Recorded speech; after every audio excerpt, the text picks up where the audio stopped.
Hello, this is Ben Fontenot, and today I'll be presenting the Liebeck versus McDonald's case.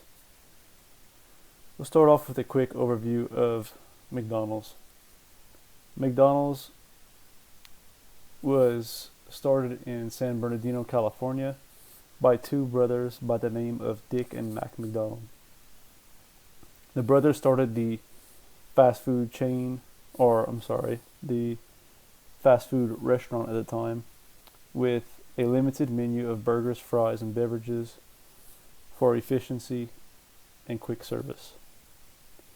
Eventually, they hired Ray Kroc to start a franchising system. Ray Kroc eventually bought out the brothers after 6 years. Today, McDonald's continues to be based off of the brothers' model, which is just a few items and a quick service for fast efficiency. McDonald's largely makes money through franchising. Franchising is when a business allows a franchisee to use its name, brand, and business structure for rent, royalties, and other fees. McDonald's is the most popular food brand in the world with about $46 million in revenue.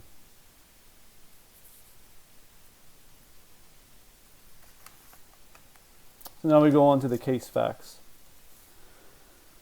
Stella Liebeck was a grandmother. She went with her grandson to McDonald's and then ended up getting breakfast through the drive-thru. Stella Liebeck got a coffee and they pulled over so that she could put cream and sugar into her coffee. Now the car or vehicle that they had didn't have any cup holders, so she put the coffee in between her lap when she opened up the lid. And when she opened up the lid, it ended up spilling all over her lap. And this resulted in third-degree burns to 16% of her body. And she ended up having to go to the hospital for skin grafts. McDonald's refused to pay the medical expenses and offered a merely $800, and that didn't even make a dent in the expenses that she had incurred from her medical bills.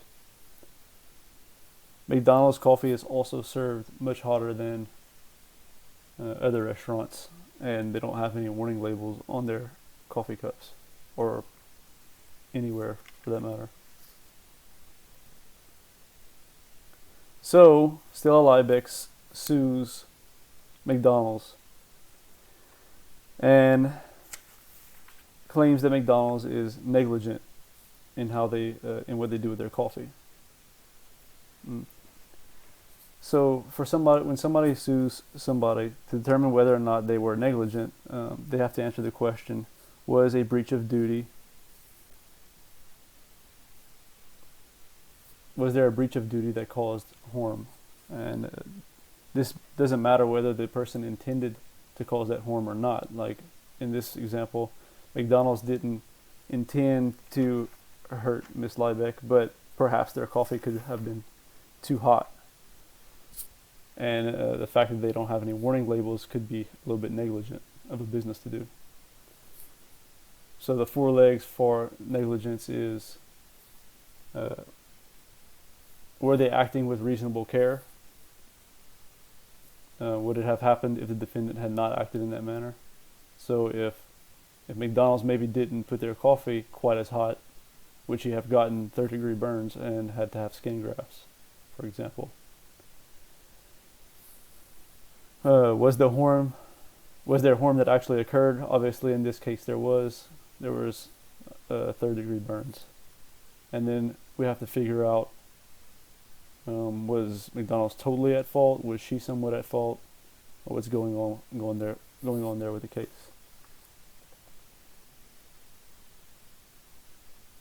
When the judge and jury issued the ruling, they ended up siding with Miss Liebeck because the coffee was 180 to 190 degrees. This is 20 to 30 degrees above the average of other restaurants in the industry.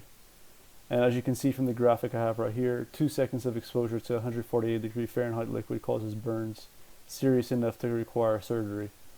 just 148 degrees, and this is 180 to 190. Even at the bottom it says coffee is often served at 175 degrees, making it high risk. So it's already at high risk at 175 degrees. What do you think it's going to be at 180 to 190? Not only that, but McDonald's also knew about the risk for over 10 years. They had 700 people that had gotten burned, and they never did anything about it, still never provided any warning labels. They claimed that Miss Liebeck should have known that the coffee was going to be hot. And that's true. Coffee is obviously hot, but the coffee that McDonald's was serving was nowhere near what a normal coffee pot would make coffee at. Other restaurants in the industry, which are 20, 30 degrees lower, it usually takes the coffee about 20 or 30 seconds to cause third-degree burns, whereas in McDonald's case, at 180 to 190 degrees, that only takes 2 to 3 seconds to cause third-degree burns. That's significantly longer. You don't have time to remove the clothing or wipe off the coffee before causing third-degree burns. And so the jury held McDonald's 80% liable, and Miss Liebeck ended up settling for about $500,000. The industry effect that occurred from this was that unfortunately businesses campaigned and misconstrued the case. They claimed that they were like, wow, look at this.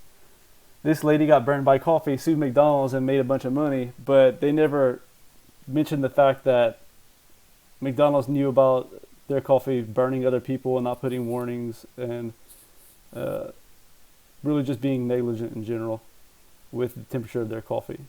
And so the public perception after this was that people were suing businesses for the littlest of things and making thousands of dollars, and making it seem as though people were hurting businesses, and that was just not the truth.